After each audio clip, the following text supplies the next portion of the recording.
Here's an example of a Google business profile for an aluminium security window and door business.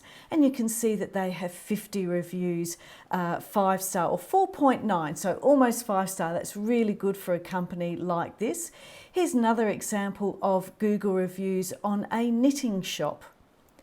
And sometimes you'll see your Google business listing shared with 2 others. You'll see it in a pack of 3.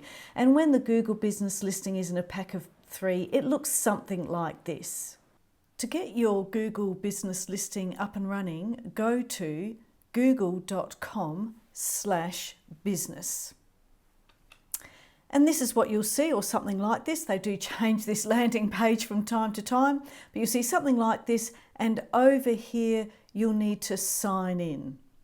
Now you do need to sign in with your Google account. So if you have a Gmail account or a YouTube account, or you use Google Play, you've got a Gmail account or a Google account. And if you don't have a Google account, you'll need to create one.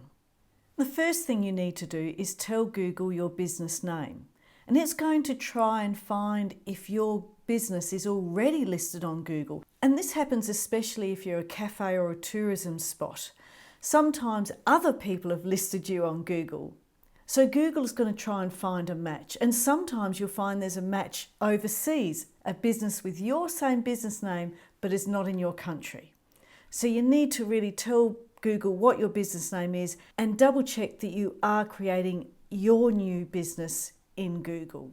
You need to put your business name and also the business category. Now this business category often stumbles a few business owners because they say, oh, it's not quite my category. Well, find the best fit.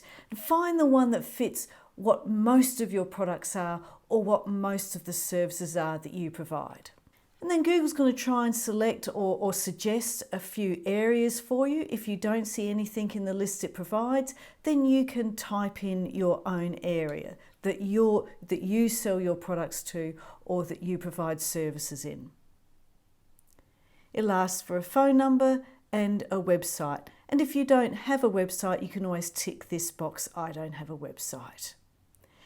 Now this next one is around you receiving emails if you want to be kept up to date with Google's information and its hints and tips. So if you want to receive these emails, say yes, but I often say no.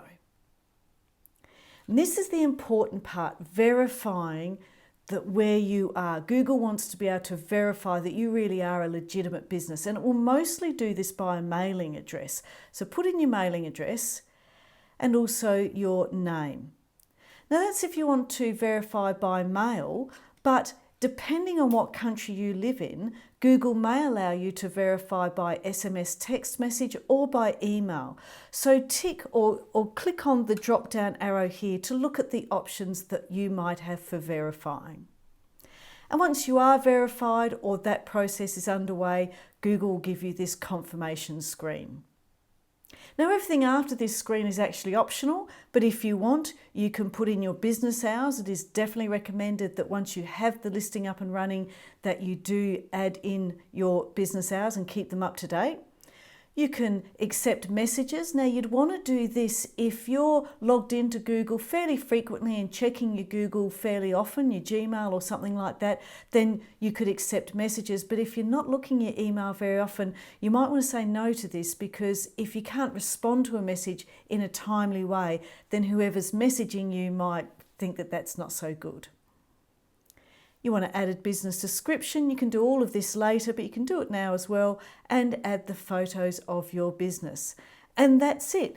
That's how you get your business listed on Google.